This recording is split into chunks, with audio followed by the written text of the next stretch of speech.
paths for us to follow. To get this conference started, I'd like to welcome Gail Resitar, who will introduce our first speaker.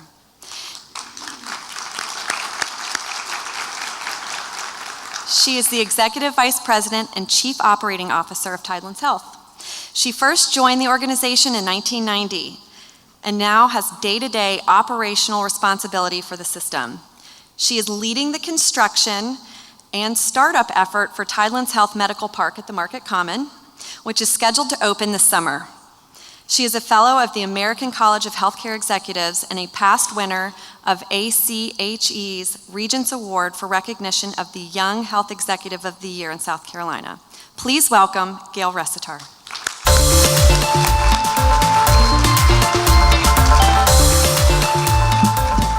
Thank you, Haddon. It's a pleasure to be with you this morning, certainly a privilege. Good morning to everyone.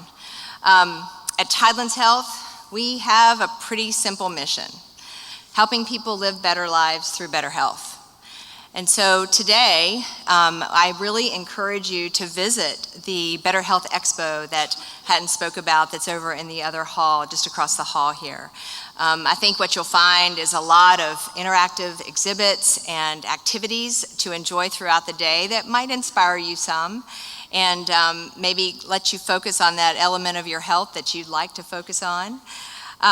We also have the first ever mosaic wall happening here in the exhibit hall. And if you get your photo taken today, you'll be able to see that art come to life, the original artwork that will come to life as the day progresses on. So I'd encourage you to do that. There also might be some prizes for you to win over there as well if you participate. So today, it's my pleasure to introduce our first speaker, Dr. Lori Stevic-Rust. She's an award-winning speaker and author and a national healthcare consultant.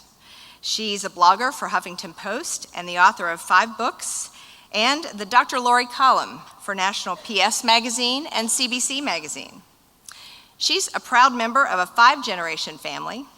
She wrote the book Greedy for Life, a memoir on aging with gratitude, with her 104-year-old grandmother. Her new book, Put On Your Big Girl Shoes, invites us to hear what famous and successful women whisper to themselves to overcome adversity, self-doubt, tragedy, and trauma. Please help me welcome Dr. Lori Stevic-Rust.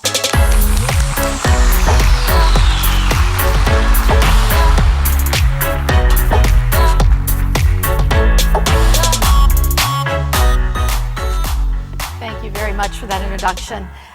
I have to tell you that I had the privilege last night to meet many of you, and I speak at a lot of conferences, and the thing that I kept hearing people talk about often was that something special and unique happens at this conference. So I am delighted to be the person who's going to be kicking off what I imagine is going to be an amazing day for you. So just a few quick things. Oh, no. See, already, I got those. There should be a slide right before that. A contact information. That's okay. We can do it at the end. All right. So there we go. So we're off already with a few foibles. My hope today is to leave you with a couple of important messages that I was able to glean from interviewing some amazing women for my book, Put On Your Big Girl Shoes. But it's coupled together with a number of things that I've learned over my 30-plus years as a health psychologist. So I hope today you're going to walk away with some really important messages that will at some point resonate with you. So, there's that first slide. This is how you can get in touch with me. I hope we'll all stay connected. Those of you who subscribe to the website, we have some prizes during the 4 o'clock hour, I believe, for new people who enroll on the website. So that's all of the homework for today and the way to get connected and stay connected with each other. Now, there is an ancient Native American saying that it takes 1,000 voices to tell a single story. Our life stories, the narrative of our life stories, comes from the voices that we have in our head. You know, the voices of amazing people who support us and love us. And I am privileged, as you heard in the introduction, to be a member of a 5-generation family. And if I could just for a quick moment acknowledge the fact that My parents from Ohio flew in today to be here with me. And I hope you don't mind, Dad, my 87-year-old father, who said, I know this is a women's event, but my daughter's on the stage and I'm coming. So my parents, Bill and Joanne Stevic.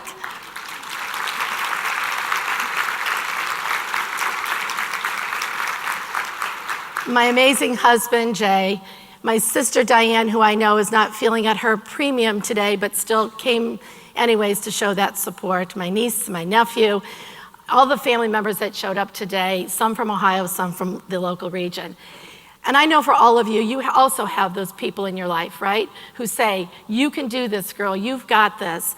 They build you up, they tell you the amazing things that only they could know about you. And then there are those other voices that say to you, particularly as women, be bold, be strong, be assertive, but don't be bitchy, don't be aggressive. Be motherly and nurturing, but not too much that you become irrelevant and invisible. And so we take all those voices and we pull them together and we start our journey of life. We get in our professional clothes, we win awards, we get degrees, we raise beautiful families, we're members of a community. We feel strong. And then comes the next voice, that voice that says, pretty soon they're gonna figure out, I really have no idea what I'm doing. Now, how many of you have ever had that voice? Oh, come on, get those hands up there, I know it, right? So a couple of years ago, I asked that question of an audience, and I had my then only 103-year-old grandmother in the audience, and she was the only one who didn't raise her hand. So the moral of that story was, we are gonna struggle with our feelings of confidence and insecurities until we reach that ripe old age of 100 plus. So my hope is that until then, I'm gonna leave you with hopefully some strategies to help us navigate through those voices. That voice that says, pretty soon they're gonna figure out, I really have no idea what I'm doing, is not just for those of us here in the room, but famous women talk about that. If you can imagine Meryl Streep saying, I worry every day that pretty soon people are gonna figure out that I'm really not a great actress. And of course, those of us on the outside look at that and go, are you kidding me? What that is symbolic of is this feeling that on the outside we look one way. Our skills, our successes, our accomplishments, our achievements, and then there's how we feel on the inside. And as a psychologist, I've used the analogy with people over the years that I've often thought about our self-esteem, our self-worth, our self-concept as this piece of internal Velcro. That when we get a compliment or somebody pays us a compliment, acknowledges our achievements, if it's something we ourselves believe, it has a place to stick, right? So if somebody says, you know, you're beautiful and you're so creative, and inside you think, wow, I'm creative sometimes. And, you know, maybe I look sort of okay, but if you get really close, you're gonna see the wrinkles and the bulge and blah, blah, blah, blah, blah, right?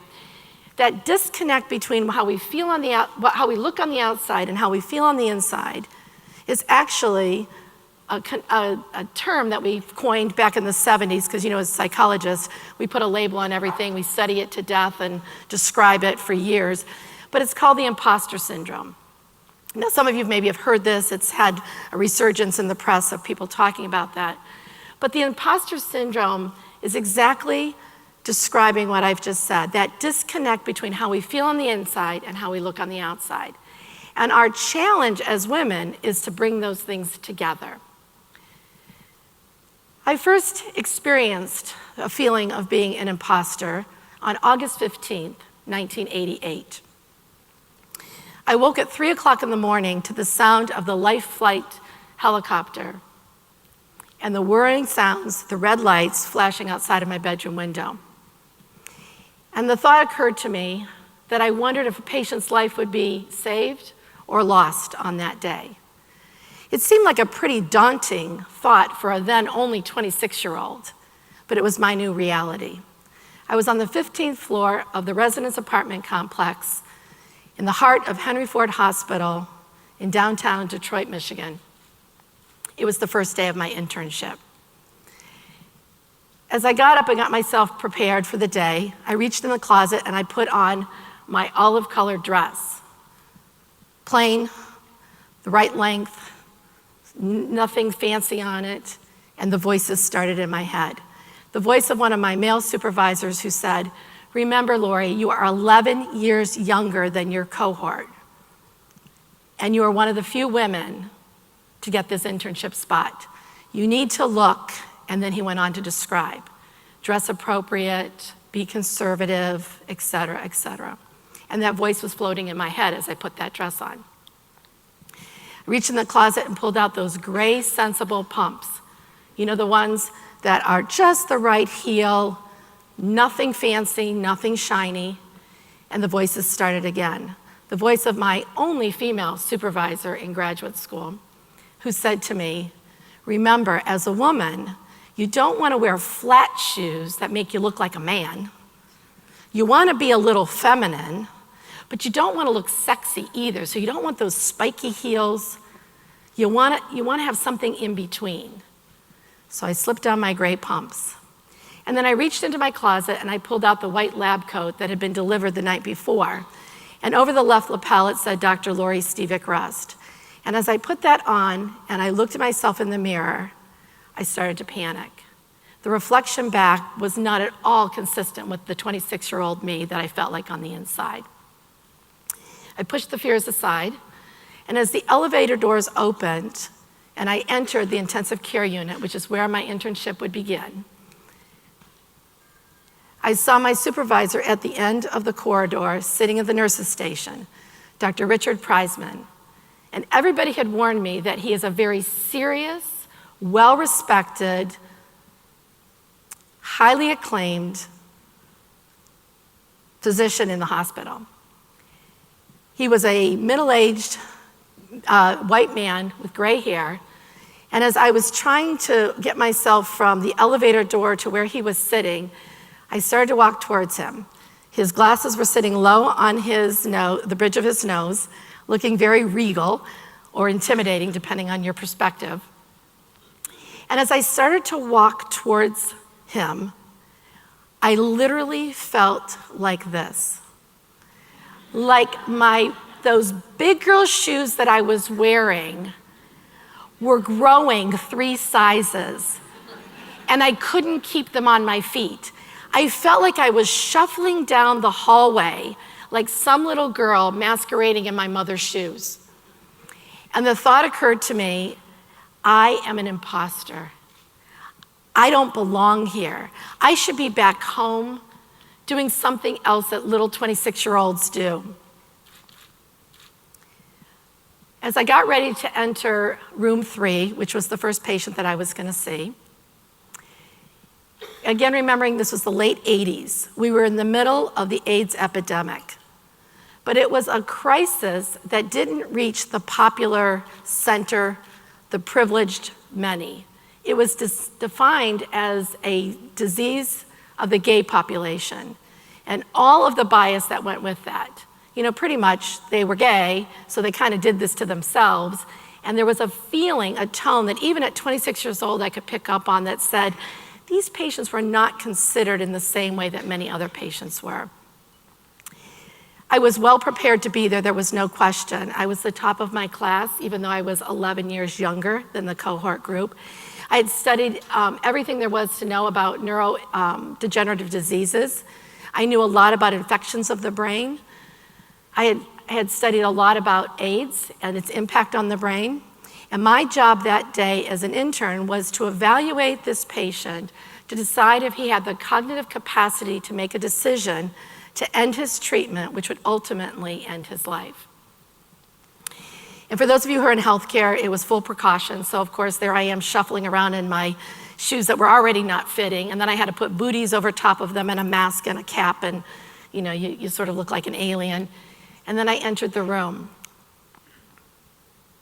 And nothing in my 7 years of training had prepared me for what was going to happen in that room. As I opened the doors and I walked closer to the bed, there was a gentleman, a young man, laying in that bed that was only a year older than I was. He had the deepest, bluest eyes that were so far sunken into his head that they were hard to find. His body was covered in lesions. the same lesions that were covering his lungs and making it hard for him to breathe. And as I walked closer to the stage, as I walked closer to his bed, he slipped his hands underneath the covers, clearly covered in shame. And he asked me not to come any closer. And as I looked around the room and tried to take in my new reality, I realized there were no balloons in that room. There were no get well cards. There were no plants. There was nobody in the waiting room waiting to see him. His family had long since disowned him because he was gay. The only thing in the room was a small frame, a basic plain wooden frame with two young men on bicycles, smiling and happy. And as he caught my look glancing at that frame, he whispered to me, "That used to be me."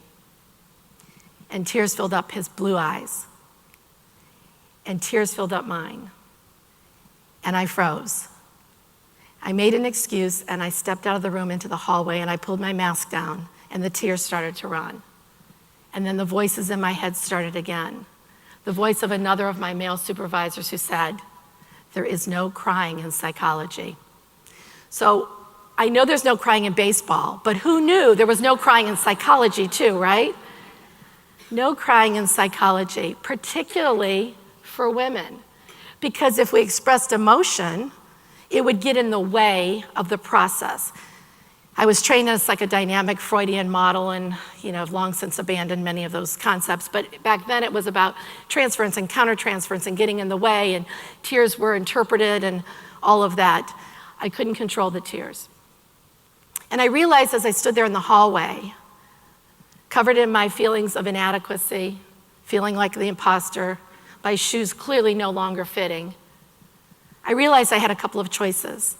I had the choice of either making an excuse and leaving for the day, making another excuse and deciding that this was not the right profession for me and leaving altogether, or I could go back into the room. I pulled up my mask and I entered the room again, and I walked closer to the bed, but this time I pulled up a chair and I had a conversation with Nelson, the young man in the bed in room 3. We talked about his fears, we talked about his life, we talked about death. He shared his concerns, his fears, his shame, and I shared with him my feelings of being inadequate, that it was my first day as an intern and I felt like he needed a more experienced person to help him navigate decisions that were about to help him decide about ending his own life. I went back and I saw Nelson several times for the next few days and really got to know him. We had good conversations. He died 10 days after our first encounter. I remember the day really well. I remember the disinfecting of the room. I remember the staff sort of shrugging because, the guy in room 3, the kid with AIDS has died. But mostly what I remember is what Nelson taught me that day. Nelson taught me the power of being real, the power of showing up with my strengths and my weaknesses. I realized in that moment I could be the psychologist that I truly was. When I exited that room with the tears in my eyes because of the imposter that I feared I was, I came back into the room as the psychologist I knew I could be. The one who could be smart and cry. The one who could wear high heels and still be taken seriously. The psychologist who could be a woman with all that that meant and still be in a place of value. That lesson of being real, of being authentic, is one of the key successes that I think women talk about as a key component to their success.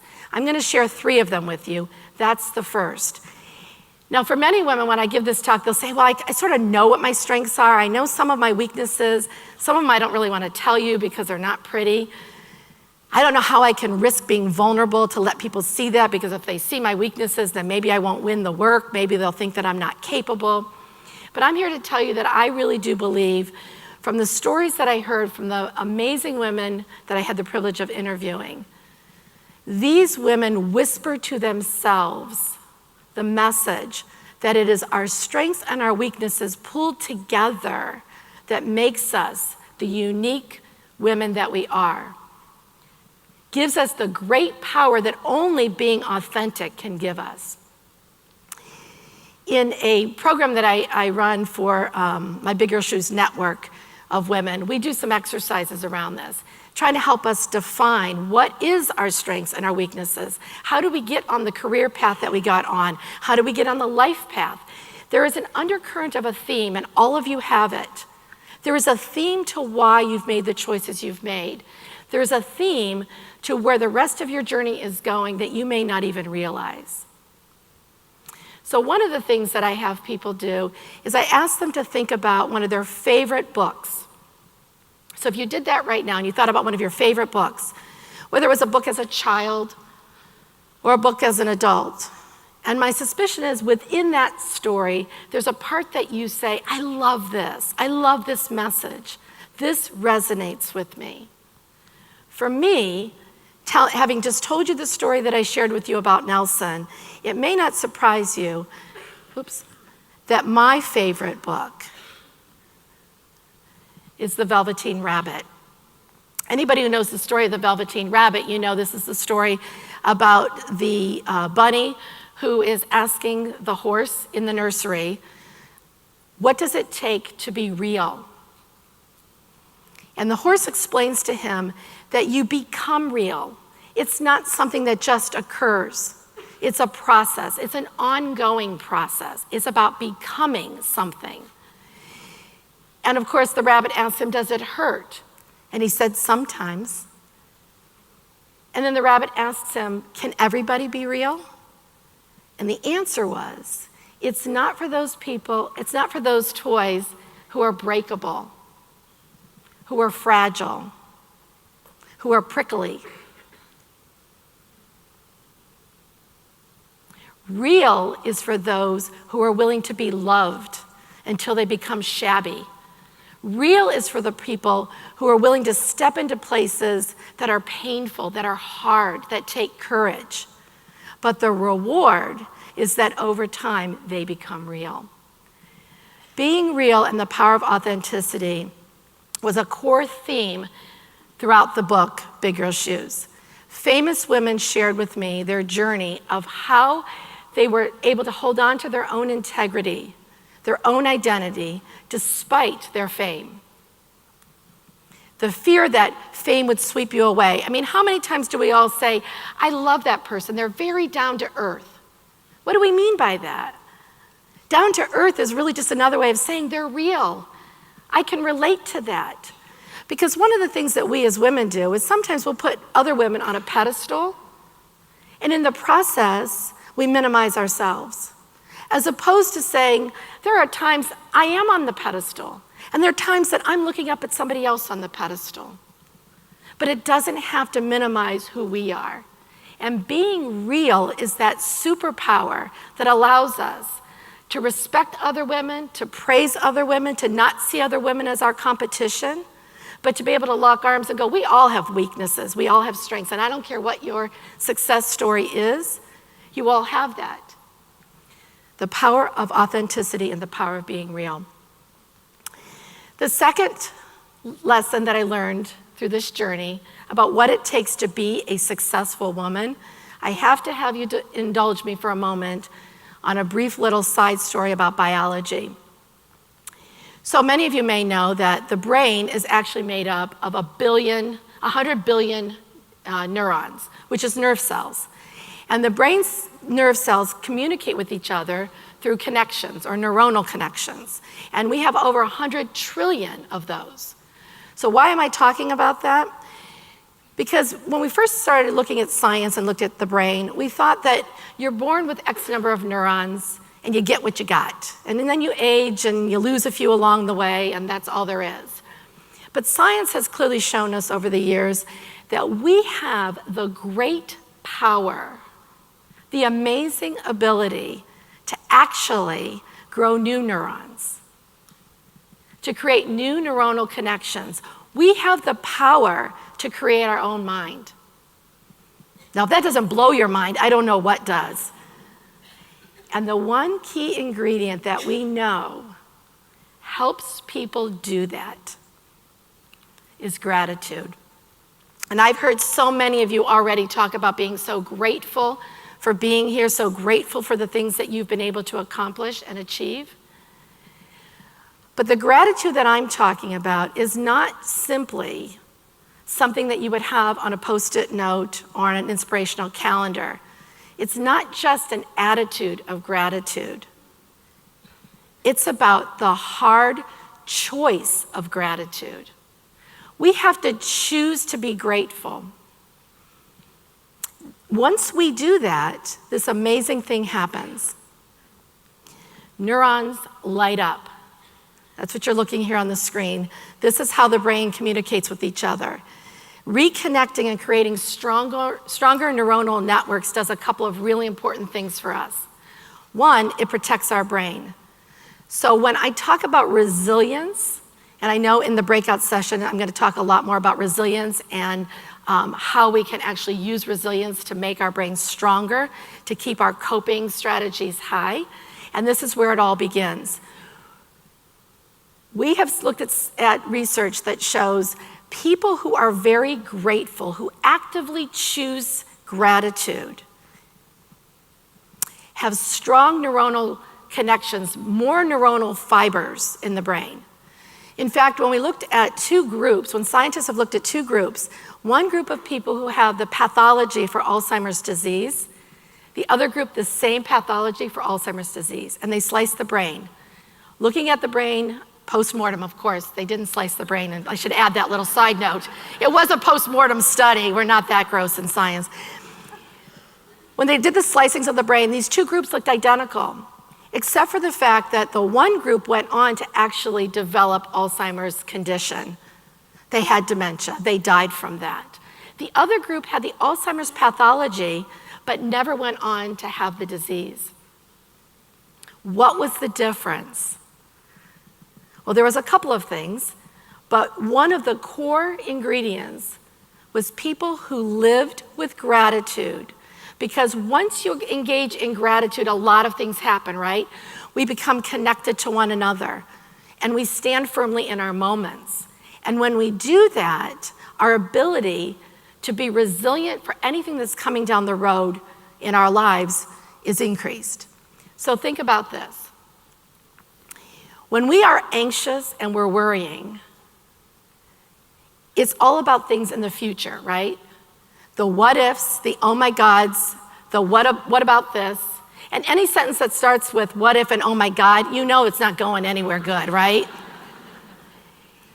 And then particularly as women, we have this superstitious thinking like, all right, everything's going really good, so I don't want to rock the boat. Like I don't want to get too excited, so I'm going to kind of tampen it down, right? Or I've had so many setbacks and failures come my way, I'm almost afraid to even get out of bed, like something's happening. We call this anticipatory anxiety, and it's awful. It's awful, because where does anticipatory anxiety sit? In the future. How are we going to cope and handle and manage something in the future that we're not even there yet? Gratitude pulls us back to stage center. It pulls us into our moments. 86,400. Anybody know what that number means? And if you've Googled me or you've watched a talk I've given, you're not allowed to answer the question. 86,400, anybody? Who said that? Who was the brilliant woman who said that? Could you please stand up? Did you Google me? Did you hear me ever speak before? All right, you're the winner. It's seconds in a day. That's how many moments we are gifted. The challenge for each and every one of you is to decide, do I recognize my moments? Or am I so busy focusing on my regrets from the past and worrying about what's coming? You know, I'm waiting for that other shoe to drop. So here's the spoiler alerts. Spoiler alert. There will be trauma in your life. There will be illness. There will be setbacks. There will be failures. There will be pain. And it isn't going to come from a place you see. It's going to hit you from the blind side. I don't know anybody who ever says, oh yeah, I saw that coming. We might have that fear, that anxiety, that worry that it's coming, but when it really hits, it shocks us to our core.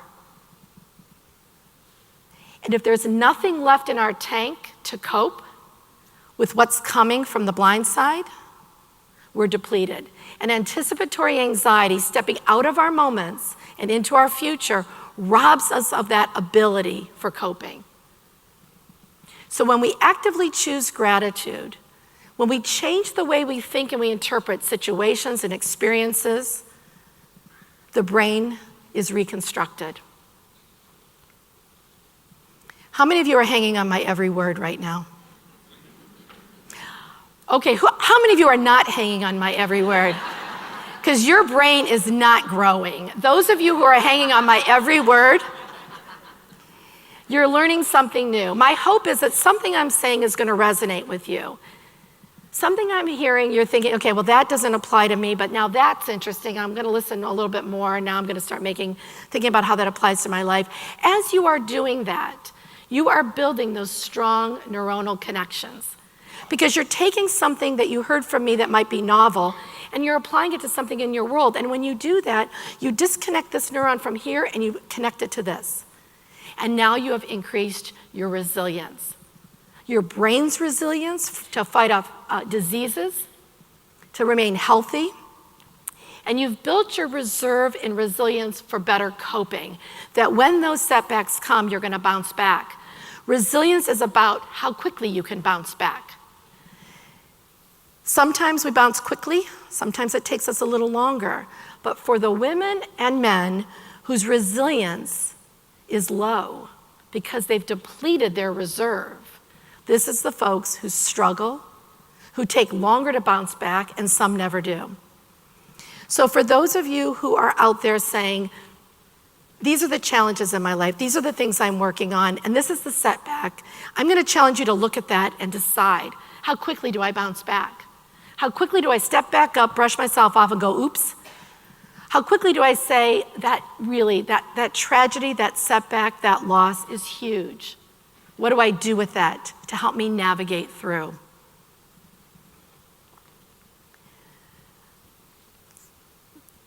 Second lesson, choose gratitude. Step into your moments, stay present. Anybody who's ever written a book may know that the journey of writing a book is about outlines, graphs, storyboards, preparation, drafts, redrafts. Now that's for anybody who really writes. I'm not really an author, which I say that not in some self-deprecating kind of way, but I'm a psychologist. I write like I speak. I'm not a professional writer. And so I don't really always follow that journey. I kind of do my own thing when I'm writing, and how it comes out is how it comes out. But most people will tell you when they're in the process of writing a book, the book actually, the stories take over and it brings you along its journey. And that's what happened to me with Put On Your Big Girl Shoes. I set out on a journey to interview amazing, successful women.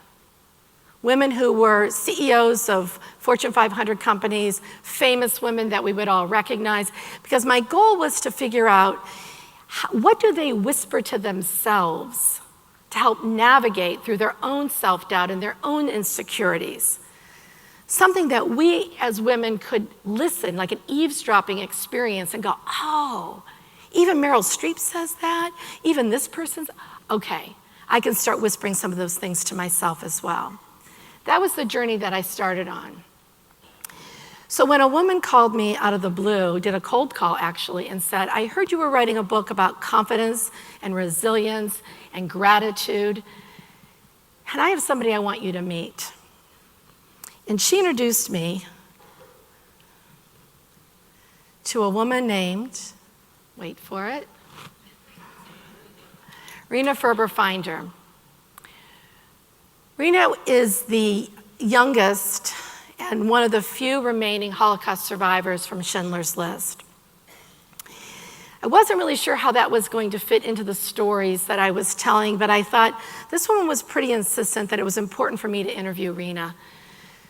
So I got on a plane and I flew down to Florida where Rena lived, and I met Rena. At that time, she was 88 years old, and she invited me in, and she asked if we could have some lunch together first before we got down to the interview.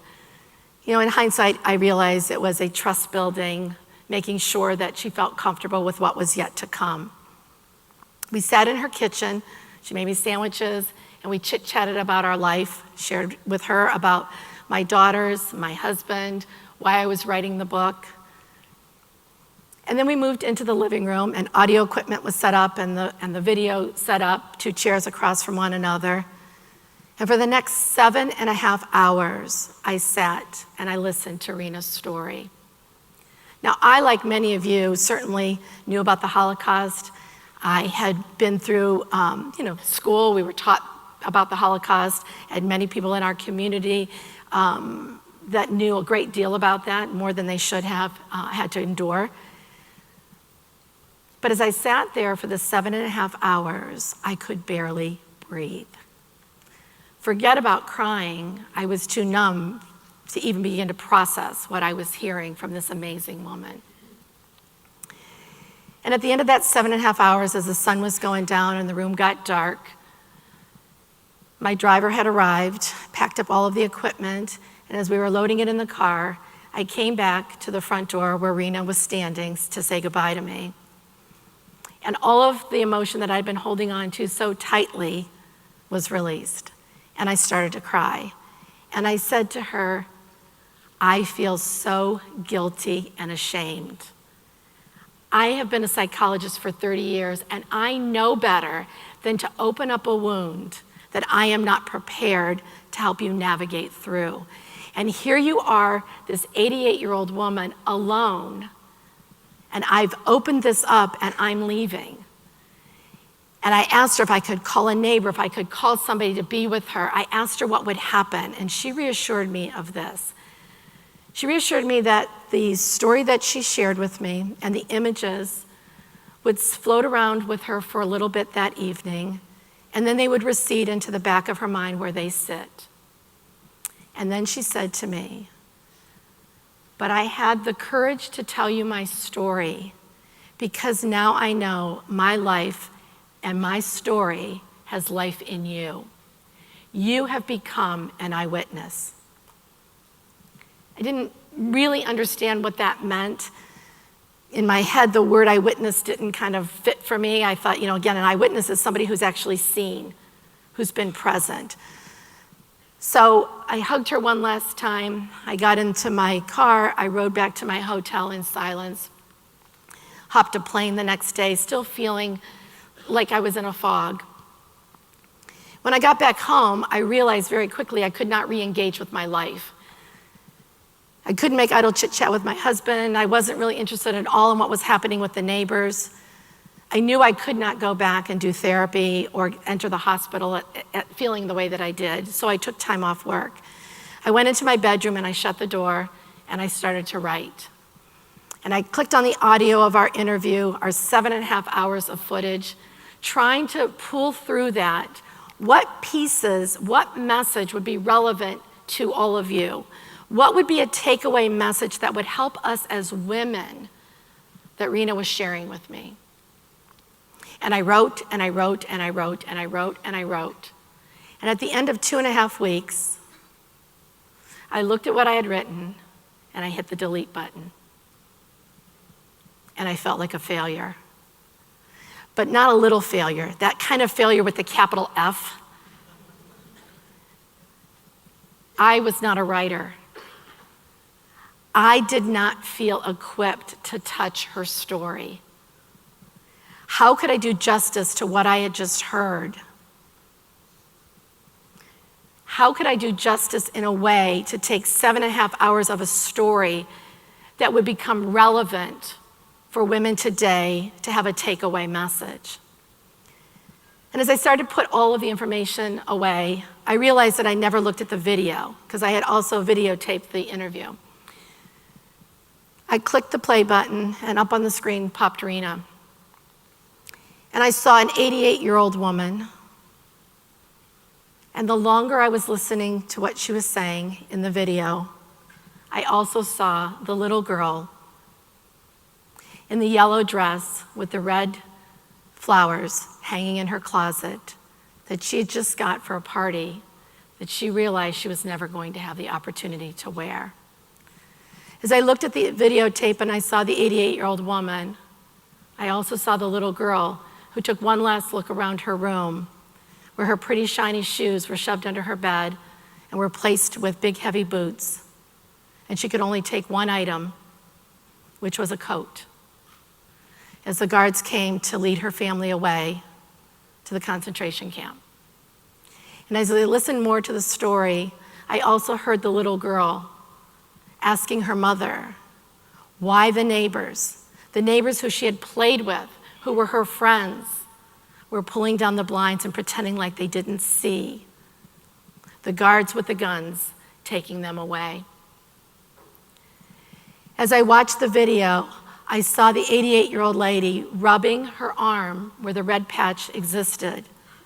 But I also saw the little girl who took sand for 2 years and rubbed it on her forearm to remove the letters, the numbers that she was told was her identity, and she was not going to allow that to be her identity as an 11-year-old little girl. As I watched that video, I realized what Rena was saying to me that day in the driveway. When she said to me, "You now have the tremendous responsibility that goes with being an eyewitness," I understood the third lesson, which is the power of empathy. Empathy requires us to have true moral courage. Empathy is not about, geez, I feel sorry for you. It's not sympathy, and you all know that. It's completely different. Empathy is about, do I have the courage to try to imagine myself into your life? Do I have the great courage to imagine your world through your lens? It takes courage because to do that, I have to reflect on myself. I have to examine my own bias, my own belief systems. Rena's message was about the power of empathy and the power of one. The power of one opportunity, one word, one action to make the difference in the life of somebody else. Rena survived because of Oskar Schindler. And anybody, of course, who knows the history story or has seen the movie, Oskar Schindler, by everybody's measure, was not a good guy, right? I mean, he was a liar, he was a cheater, he was a swindler, he was a profiteer from the war. But in one moment, he had the moral courage to step into his empathy. He took one opportunity to come up with a scheme to save the lives of the people who were on his list. And Rena Ferber-Finder was one of those women. Her challenge for all of us as an eyewitness is to say that we will use our moral courage to step into the lives of others, to take one opportunity in one word that we say of encouragement, of support, to take one opportunity to step into somebody else's world and know what it feels like from where they are. We're so quick today, I think, to judge, right? Our world has become so divisive. And it's easy to say, well, that's got really nothing to do with me. You know, what's happening over there, really, if I look truthfully to myself, I'm not connected. Empathy forces us to step into our truest connection with each other, which is our humanity. I started off on a journey, to understand what successful women, what does it take to be a successful woman? And here's what I discovered. A successful woman has the courage to step into her big girl shoes and show up with her strengths and her weaknesses fully exposed. A successful woman has the courage to step into her big girl shoes and be real in all that that means. A successful woman chooses gratitude, chooses to remain in her moments, this moment, for which I am very grateful. A successful woman realizes that sometimes our big girl shoes are just not sturdy enough to hold us up, and we need support. We need others to hold us. A successful woman understands that asking for help and support is not a sign of weakness or dependence, but rather the greatest sign of strength. A successful woman takes each opportunity to step into her moral courage, to stand tall in her empathy, to see the world through somebody else's lens. This beautiful lady on the screen, to the right, I should say, to your right, is my 105-year-old grandmother. I still use present tense, even though Nana passed away a little over a year and a half ago. But for all of the amazing voices, those 1,000 voices that are the narrative of our life story, and I have many amazing people in my head, my grandmother's voice continues to be the strongest for me, the loudest. And if Nana were here with us today, she would say to each and every one of you, service to others is what gives this life purpose. And what could be more successful than that?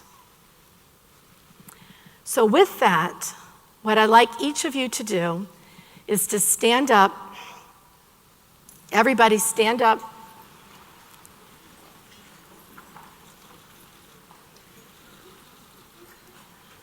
Stand tall. Feel those big girl shoes underneath you. Are they strong? And listen, guys, you got big girl shoes on too. And lucky you, lucky you.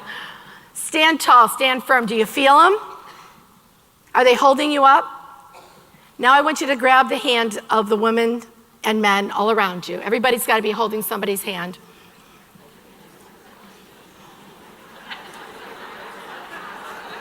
Don't leave somebody hanging out there, ladies. Come on. All right. And now I want you to remember this. Hold on to your courage, your integrity, your compassion. Take each seemingly small opportunity to make the difference in the lives of somebody else. And I promise you, if you have the courage to do that, your life will be successful, and it will be honored by the women who one day will stand in your shoes. I thank you all very much for the privilege of being here with you this morning.